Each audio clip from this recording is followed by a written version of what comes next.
2001, the National Governors Association, under the direction of then Governor Janet Napolitano of Arizona, was interested in this area and felt that the states obviously had a big role, as well as the federal government, in supporting education. And they came up with a STEM agenda. And for the first time, they asked and suggested that states pursue engineering and technology standards and assessments, and obviously classroom instruction to fulfill those.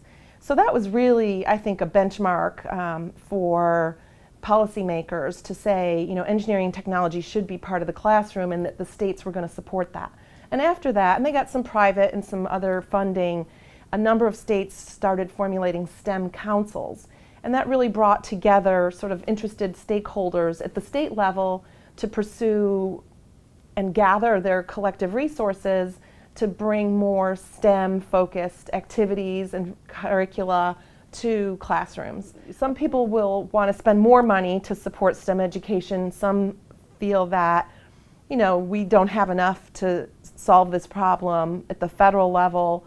Much of it has to be done at the state level. There's a lot of encouragement for business to engage and support. States can pursue revised standards to include engineering in their science standards. There is a conglomeration of states that have come together to rewrite science standards to include engineering. And that effort is called the Next Generation Science Standards. And 26 states came together and thought that it would be a good idea to take a look at what are typically called national standards, even though they're not administered by a national or federal agency, but they're developed on a scale to be adopted nationwide. One other driver that will enhance or advance engineering education is an upcoming National Assessment for Educational Progress, otherwise known as NAEP. And this one is a new one developed by the National Assessment Governing Board. And it's called the Technology and Engineering Literacy Assessment. And it'll be administered in 2014. I think it's called a probe study, so it's not going to assess every student, but it's going to take a snapshot, a survey of student achievement in 8th grade for technology and engineering literacy. It's going to be a 3-part test. It's going to measure students' ability to use technology. It's going to examine their ability to look at systems and design, and then also respond to questions about the effect of technology on society. And those will be compartmentalized, so we can look at their ability to use technology, which I personally think will be pretty good. For most students that have access to tools and technology. I'm concerned about the design component and systems thinking.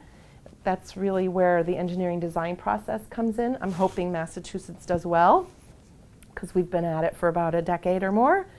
And then the third part is, the impact of technology on society, which probably is taught more in history classes than, or social studies classes than in, a science class, for instance. But it'll be interesting, and I think that data will help drive decision makers to be concerned about students' ability to look at systems and think about how to engineer or design a solution to a problem. And I'm really excited about this test because it's going to be an online test. It's not a bubble test. And so kids will actually get to play with variables in their responses. So they'll be somewhat open-ended in how they develop their responses. So this will be exciting, and I think it will help both policymakers at the federal and state level to decide, whether they're going to invest more money in these areas, if that's what their businesses demand, if their communities demand it. It can happen both locally and nationally.